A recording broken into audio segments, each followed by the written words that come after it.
Hello and welcome. This is Laren with the Fantasy Grounds Academy. Today I'm going to be going over the older drag and drop method for building characters in the DnD5e rule set. It may seem like a step backwards, but at the same time it may also help alleviate some issues that you might be having with custom content, third-party content, homebrew, that sort of thing. The character wizard is a really cool tool. It probably saves anyone anywhere from 10 to 15 minutes per character. And if you're a GM that has to build a lot of characters for some reason, such as pre-gens, it can save you up to an hour when you're actually building content for your players, such as pre-gens. So without further ado, we're going to go right into this. I have a new session open, or fairly new. I have a session generally set up in Fantasy Grounds just for character creation. That way I can have all the content loaded for whatever rule sets or the books that I want. And then I also have the Rob2e effects coding enabled, and I also have Mad Nomads extension, which allows these effects coding to be added to the character sheets as you build the character instead of doing it all at the end. So this is going to speed up the automation part of things if you want to customize your characters and get the full potential of the platform and the rule set. But you don't really need to have 50 million books and all these different modules. Basically, you just need the player's handbook. And if you're just a player and you don't own Fantasy Grounds, you just need a demo, you connect to your Dungeon Master or whoever's hosting the game, and they will share the books with you and you can build your characters on their table. The difference is that you'll be limited to what you'll be able to build based off of what is shared to you. And also, if you don't have your own content, you can't build characters whenever you want, because Fantasy Grounds relies on the fact that it's going to be open and that your game master has shared his table.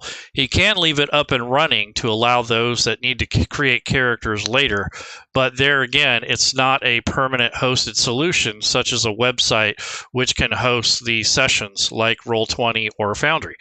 So this is going to be more of a demonstration on character creation using the older drag and drop method without using the character wizard.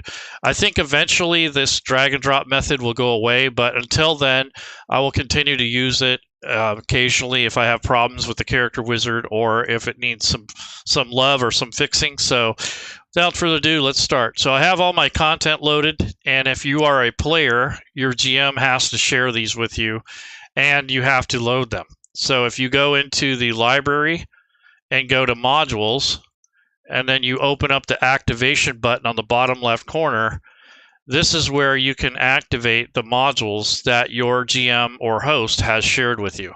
Once you do that, then you start the character creation process. If you start the process with the character wizard without those books open, it's going to mess it up.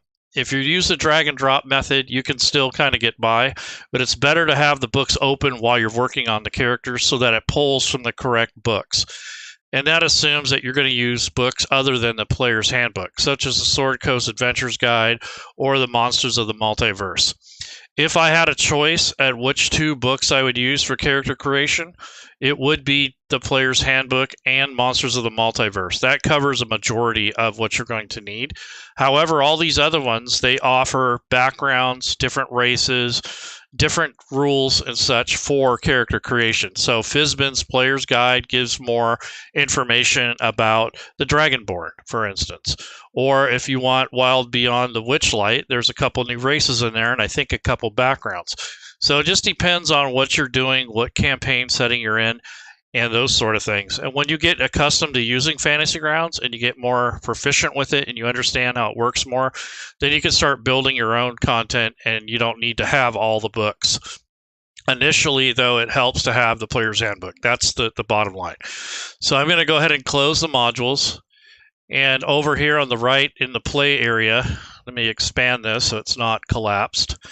This is the tree menu here, and the only thing I'm really going to need at this point after I've activated the library is just this section here for characters. Now, I collapsed all these other ones, so I don't need those right now. I will need the campaign data to grab some items, but for the most part, I only need the character section to build characters. So if you're a player or a GM and you don't want option paralysis and get confused, you can collapse the others if you don't need them. So first things first, you do have to go to the player section, and you're going to open up the character selection window, and this is also where you can build characters. And as you can see, I already have some built here, and this is what I use for my character building session. And the reason I use this in a separate session is so that I can maintain and level these things up and all this stuff without impacting my game, and also sort of like a backup system for any characters that I have. So the character wizard is one way to build characters, but we're going to skip that, and we're going to go back to the old method that we used to use back in the day before the character wizard was designed. So you come down at the bottom right and you click on Add Item, which is this green plus button. So that brings up a blank character sheet. Again, this assumes that you have a basic license or you have access to content from your GM's table. If you are just a demo user and you don't have any content, you won't be able to build characters, unfortunately. So the first step here is to do the ability scores. For the DnD5e rule set, there is a methodology of building a character in regards to build order. You can build it any way you want, but if you want to optimize and use the platform in the way it was intended, there is a certain build order that will help make sure that your character creation comes out correct and that the calculations are correct. So I'm going to bring up the player's handbook momentarily from our library. I want to show you a passage that exists that is probably skipped quite a bit, but I'm going to click on the player's handbook, and if you have access to this, you can do this as a player too. And then you click on reference manual, and it will bring up the actual book, the player's handbook. And then if you scroll over to the character creation and clicked on this first chapter, if you scroll down, it actually talks about the methodology that I'm going to show you. So what it's going to do is suggest that when creating a character in Fantasy Grounds, that the following order of creation be used rather than the steps outlined in the module, because the steps that they give you in the player's handbook are centered around pen and paper games. They do not apply necessarily to the virtual tabletop. However, if you use the character wizard, you can build in any order you like, including what is given to you in the player's handbook.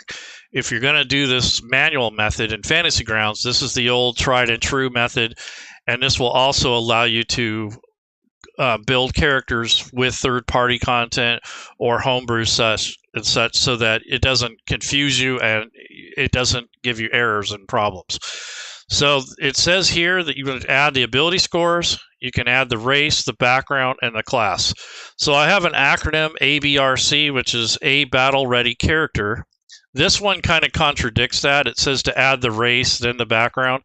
Those can be intermixed, but there's a reason why we choose the background first, and that is simply because if you choose a background, it normally forces some abilities for you or skills, and later on you're given a choice. So if you get the choice ones and then you get to the background and you realize it's going to force two of them on that you already have. So if you do it A.B.R.C, you'll have more of a choice to help alleviate the problem of doubling up on skills. So that's one of the risks of using the old drag and drop method, is that you can double up on skills. Other than that, as you drag stuff over, you're committed to those changes. So if you drag a race or a background over, you're pretty much stuck with it. It's hard to go back and fix it and remove it. So that's why the character wizard is better in that regard, because it doesn't save or write anything to the database until you hit the commit or save button. When you're doing it this way, you're committing as you're going. So just wanted to get that out of the way. So I'm going to go ahead and build something a little bit more complex than normal, because if I just build a fighter, it's not going to show you all the different nuances of building a character. So I'm going to build a cleric, and it will be a Dwarven Cleric and probably the life domain. So this will give you kind of a better idea of spells and features and that sort of thing. So what I'm going to do is go ahead and fill out these numbers, or you can use a dice command. So it's right/die, and then you would type 3d6 K1, which means keep the highest, or you can say D1, which is drop the lowest. So either way. And before I hit enter, I want to drag and drop the key or the command to the area below where the hotkeys are. And when I click on this, it's going to roll. And I wanted to do 4d6. My fault. So let me edit this. So I want to go with 4d6. Drop the lowest.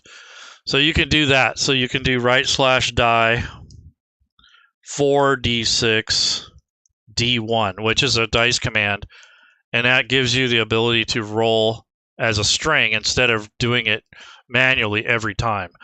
So I'm going to clear this out by right-clicking and hitting clear. And now I can use the little dice command. I'm going to delete the old one and just do 4 sets of rolls.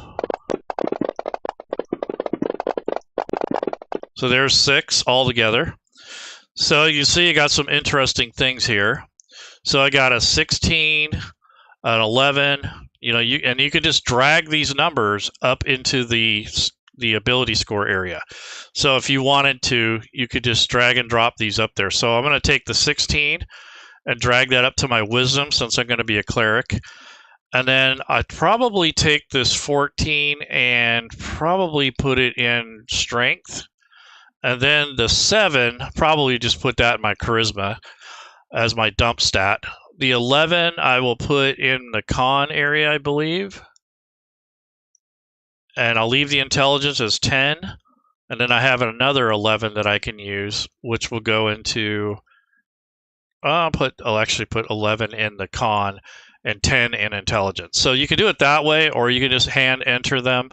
So one of the things about the manual way of building is there's no dice roller like there is in the character wizard. So this is the kind of a manual way to do it. The next step is to do the background. So what you do is you come over to the right where all of the character creation options are. So I'm going to go to the background. And for this particular cleric, I'm going to make him like a soldier. He served in some sort of military operation for the dwarves. So once I drop that on there, down here in the actual chat window, it tells you what's been added. And then if you want to read about it, you can click on this link and it will pop up your background. And one thing I advise to do is, as you're going through the character building process, to take this little shortcut and link it down below so that you're not looking for it later and it's all right there, nice and handy. Because later on, when we build our background for our backstory, the tables to roll on for the personality traits and such are here. So I want to go ahead and do that so that we have this at the ready when we're ready to fill out that information. The next step is race. So you're going to come over to races. I'm going to pick a dwarf. And what you'll notice is when you have several different books loaded, you'll have like 2 or 3 entries of the same thing. So if that confuses you, you can actually filter this group to whatever book you want. In this case, I'll just say the Player's Handbook. But regardless of how you view this, if you drag one or the other over, it's not going to change anything other than your source selection will be a little different, but you'll still have options to pick from all the different books, regardless of where you pull it from. As long as those books are shared and loaded, you'll have access to all. So I'm going to take Dwarf, drag it over to the race, and like I said, here's all the different options. So these are from the Sword Coast Adventures Guide and from the Player's Handbook. So you have Gray Dwarfs, Gold Dwarfs, Hill, Mountain, Shield Dwarfs. So I'll go ahead and do a Hill Dwarf. And that should take care of that. Then I'm going to hit OK. And that will populate over here that tells you what was added. And then if you want, you can click on just a dwarf, and you can also click on the hill dwarf. So that way you have access to the actual sub race that you chose. So those are just some things that you want to look at. And then maybe I want to look at what these are later, these traits. So I'll drag this hill dwarf down into the hotkeys below, so that way I'm more versed on what this guy can do. And then the next step is class and level. So for the classes, you open up the class window, and again, you'll see 3 or 4 different entries. I just always use the player's handbook as just a point of reference. So I'm going to drag and drop that. You can drag and drop it here on the class and level line, or you can open up the magnifying glass and you'll see this class and level window. That's usually where I drag it to. And then I'll drag that to this window and it will populate. It'll pop up which 2 skills that I want. So this is an important part. So this is where people kind of get messed up in their skill selection. So as we see now, if we click the skills, we already have intimidation and athletics. So we don't need to choose those. So I'm probably going to do medicine, since I'm a cleric or a healer of some sort, and probably religion, since that's related to my class. So these are my class skills that I'm going to pick for this particular build. But you can click on the skills tab to make sure you're not doubling up. At first level, you should have at least 4 or more skills. And if you don't, then you'll likely doubled up somewhere. So this is the part that gets kind of messed up with character creation using the old drag and drop method. If you're using the character wizard, it gives you the option to go back and fix these and change them before you commit, and it will actually tell you that you haven't satisfied that. So in this case, it won't tell you. So I'll go ahead and hit OK, and it adds those 2 there. And at this point, I get to pick my actual domain, which is something I get at first level. Some classes get it at second, some get it at third. In the case of clerics and wizards, they get it at first level. So I'm going to pick life as my domain, which is my main religious or casting focus, and go ahead and hit OK. So it's added the life domain to the actual character. So that's the basics of building a character the old way using the old drag and drop method. The rest of this tutorial is going to go into customization, adding things, adding automation, all that kind of stuff. So if you are just wanting to know how to do the basic character creation process, that is exactly how you would want to do it for the most optimal results. You can do pretty much any way you want. But if you don't drag and drop and you try to type that stuff in, it's not going to pull in the automation or the stuff that comes from the books themselves. So you can type those in manually. It's just not going to do anything. It's just basically a record at that point. So up here on top, I'm going to give him a name. So I'll call him Dorig. And in the top left corner is a portrait. So this is important to note. If you have a portrait, it's going to become your default token. So portraits and tokens are a little different. As a player, you cannot assign a token. The DM has to do that. And it has to do with the security and the sharing of records and memory optimization. So if the DM has tons of tokens, even if you're not using them, and he had that shared with the table, it's going to send that data back and forth between the clients, and that's not optimal. Especially if you're only going to use 1 token, and once he shares that list over, it pretty much keeps sharing throughout the whole campaign. So that's why they had to turn it off.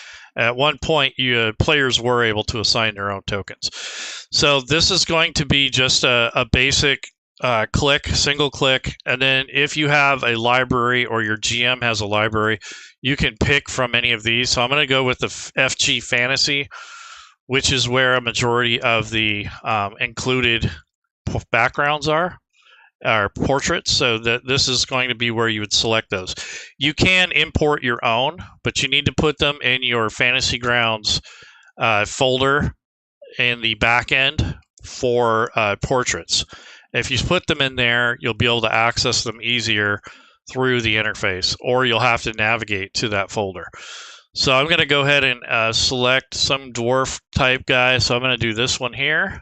It's one of my favorite icons that I use all the time.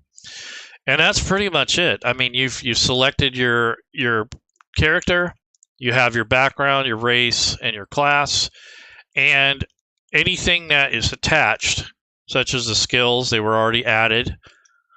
Here are some of the features. and here are some of the dwarven traits, and then here are the proficiencies, and then here are the languages.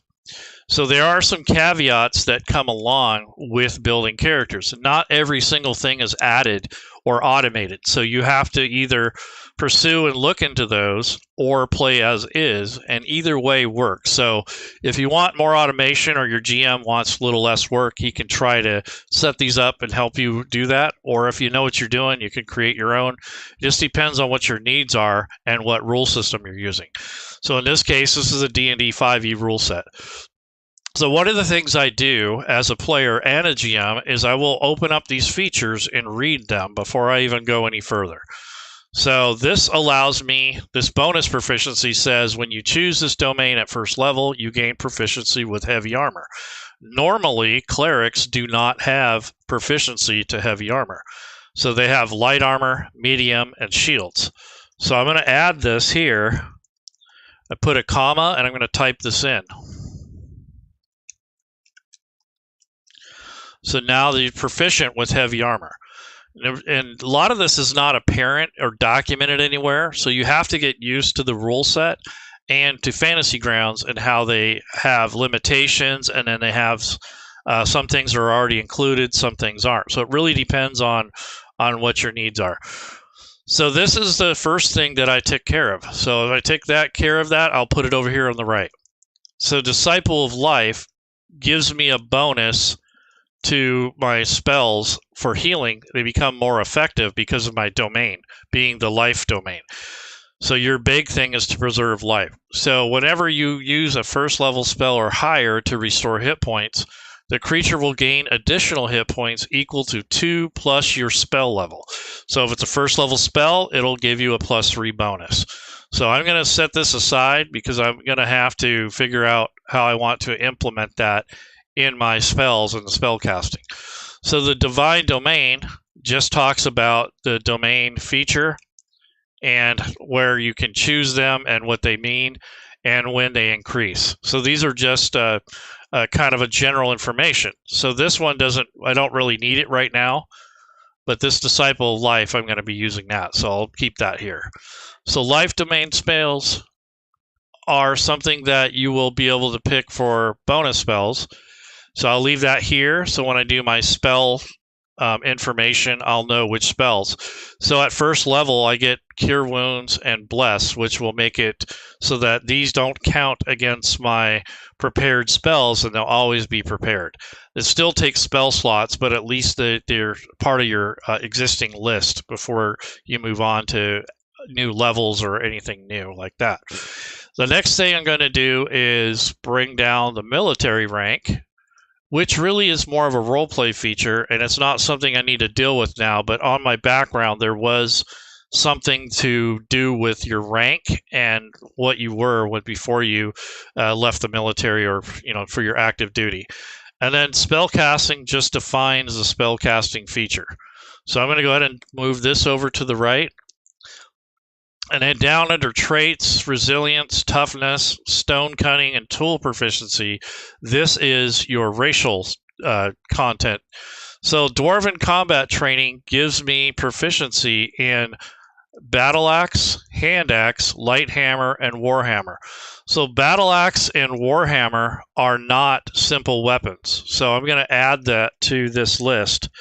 The other two are, so they're already covered under the simple weapons. So I need to put in battle axe and warhammer because I am given that proficiency because I am a dwarf.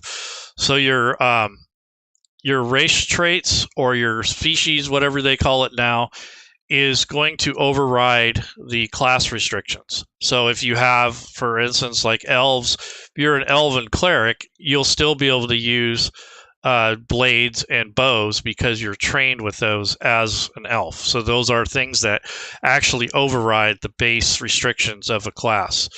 So in this case, I had to add battle axe and warhammer because they are not normally a part of the simple weapons group.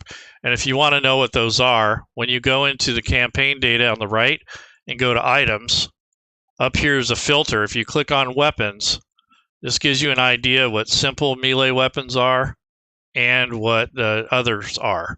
So in this case, hand axe, which was one of the proficiencies that I gained, is not something I need to add because it's already covered under light weapons. Same thing with the light hammer.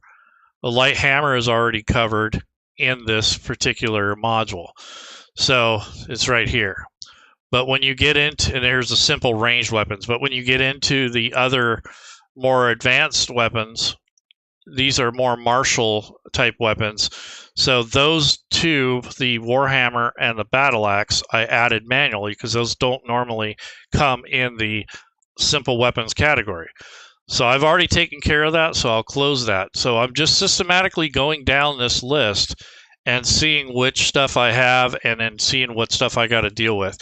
So the next one is Dwarven Resilience. So you have advantage on saving throws against poison, and you have resistance against poison.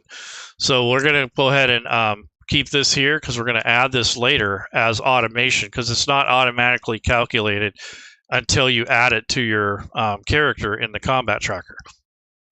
Stone Cunning is essentially a way to make a history check or intelligence-based check to check the origin of stonework and that sort of thing, and then also to know more about it. So you can add double your proficiency bonus to check. So there's a couple ways you can do this. You can create a temporary effect that will give you a boost to your roll, and you would click on it, and after you roll, it will expire. Or you can make a skill, which is the way I handle it, and then I'm just going to click on Add Item, and this is the skill up here. So I'm going to go ahead and take this the star here and make it proficient. I'm going to base it off of intelligence, which is basically your history, and then I'm going to put stonework here. And what that will do is give me the proficiency, and then I'm going to click the star again, and that's now I'm double proficient, so I get a +4 on that. So that's something you can do for this case to kind of work around that without making an effect. So that's taken care of. Let's see, let's go back to the abilities tab. So then we have tool proficiency. So this is a dwarven tool proficiency that you get for being a dwarf. So I'm going to notate that here under tool proficiency just so the DM knows which one I chose. So I'm going to take stonemason or mason's tools is my choice for this particular build. So he works with stone. And then later on, when we're building the character, I can decide if I have the tools, and I can actually add that as a skill. And I'm going to type in Mason's tools. And then change the stat to whatever is applicable. So maybe in this case, maybe it's wisdom or intelligence because it's based on stonework, whatever you want to do. It doesn't really specify. So I'll use wisdom in this case. And then that's to use the tools to be trained with them, kind of like a handed down profession. So I took care of that. And then the rest of this stuff here is just the proficiencies that we've already talked about. But if I wanted to, I don't have to do this, but I can put Mason's tools on here just so I remember that I'm proficient with it, and maybe the GM will see that better. But this is not necessary to put this here. And then there's the weapons. And then if you had any languages, if it says choice or choose one or something like that, you have to type in the actual language. And the language has to match the spelling in the campaign. So if you want to know how those are spelled, if you go to Tools and you go to the Options and you click on the Languages button here on the toolbar down here, these are all the languages that are supported in the rule set, including the spellings. So if you want to choose something like that, there's the spellings of it, and you want to make it exact. Otherwise, this filter down here for the languages will not work. And if the DM types something in another language and you don't have it on your sheet, it's not going to translate it for you. So the language filter is kind of important when you're choosing your languages or adding. All right, so we're going to close that, and then we go to inventory. So inventory can be a real pain because you have to go through the list of backgrounds and then go through your class list, and you can use an average money amount and purchase them, or your GM can give you a kit, whatever it is. So I'm kind of using a cheat way of doing this. And what it is a module that myself and Rob 2E came up with a while back, a couple years ago or 3 years ago. And they're built into parcels. So instead of individual items, it's now a group of items that we've built. So this is an add-on. This doesn't come with Fantasy Grounds. You can kind of build these yourself too. But there's a group up here, and it's called 5e background, class, and equipment. So I've filtered to that, and this is all the major backgrounds and the classes. So I'm actually a soldier build. So if I pick the soldier background kit, I can drag it to my sheet as a player or GM. So if you pop this up, what this is items already populated here. So when you drag this over, it gives you your starting gold and your background equipment if you get any. So I'm going to go ahead and drag and drop this shortcut from here to the character sheet. And it'll do is it'll actually expand this out and it will drop these in. So that makes that a lot quicker if you want all your background equipment and your starting gold. So that's just a thing that we discovered through play and through use. So you won't really know that until you start playing and making characters. And this is one of the things that we had discovered to make things a little easier on ourselves. The next thing is the starting equipment. So if you're not going to opt to buy the equipment, you just want to start out with your first level equipment, we also have those in the same bundle. So I'll just take the cleric and drag and drop this over to this area, and it will populate all this content. So this is just a matter of your choice of how you want to do this, or you can go back to just dragging and dropping every single item. But this really speeds up the process, and it makes it a lot easier. So there might be a couple things that you're going to want to swap out or change or maybe increase or decrease. But for the most part, it's going to help you with building the character and making it a lot easier and quicker to do. So it really depends on what your needs are and what the usage is. So that is something that you'll have to come across. But then you got your abilities over here that you need to look at, which is some of the stuff I was doing now. And then you're going to go ahead and click on the Actions tab.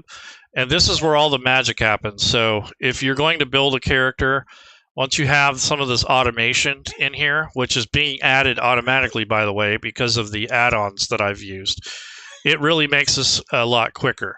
So I'm going to go ahead and take this. I don't know why I got shield. That automatically it populates. But for the Disciple of Life, those sort of things, these were already added when I built the character from Fantasy Grounds. And then these ones were added by using that automated thing. So I can actually get rid of most of the stuff. I don't need to have every single one of these doubled up. So this is one that backfire or something that you might come across if you're going to use Fantasy Grounds to build characters and then you have an extension added. It can make this a little bit more confusing and difficult, but essentially this is all the content that I'm going to need for this build in most cases. I'm going to actually change my ammo to 20. And a light crossbow is two-handed, so I want to change this to two-hand here. And then the mace is single-handed, but I might want a warhammer instead. So what I'll do is ask the GM if I can sub a warhammer instead. So I'm going to go ahead and search for that in this area here. And I'm going to drag and drop that to my inventory. And then I'm going to right-click on mace and delete that. So I'm substituting the warhammer for the actual mace. And then the armor that I get is scale mail, so maybe you want chain mail. So I'm going to go ahead and right click, delete this, and then I'm going to go for scale since we can actually have heavier armor. So maybe half plate. So I'm going to have half plate armor, and this will be, obviously it'll have to be cleared by the GM, but and then all these things here that have like no weight at all, like this trophy, who knows what it is, but I'm going to go ahead and just add a pound.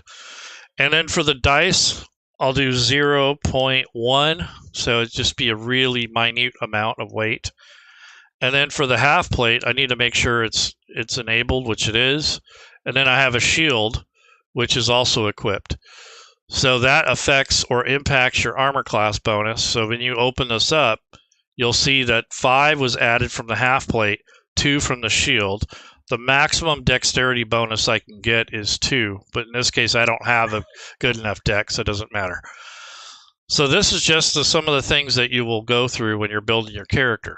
And the other things that you'll want to do is your notes and then your actions. So that's basically it. So this is pretty much the end of the tutorial. I don't want to go too deep in the woods and get confusing, but all these things here were added from an extension and modules. I didn't add these manually, but you can make your own. You can buy Rob Tui's coding effects, or you can buy the automatic actions from Grim Press, however you want to do it. But I'm not going to get into all that because it is a lot longer than I'd like the video to be. But nonetheless, this is how you set up your character. And it looks like the Dwarven Resilience is already dealt with. The life domain thing, it's already taken care of, so I don't have to worry about that. So that's pretty much it. So you take care, everybody. And one last thing, if you want to level up, you just drag your class back into the same area, and that will add another level, or adds another layer to your character. Now here's where all these actions come in that are built into Fantasy Grounds, and you have to systematically go through and delete the ones that you can't use for your character. And then when you as you level up, these things will get added occasionally depending on what you have access to and what your character uses throughout their journey when they're leveling up. But all these things here, I gotta delete these because they're not something that this character will be using in this build. So they added this in because this was missing on a lot of the automation, and people want the automation. The only problem is now you're getting everything for every class, every background, that sort of thing.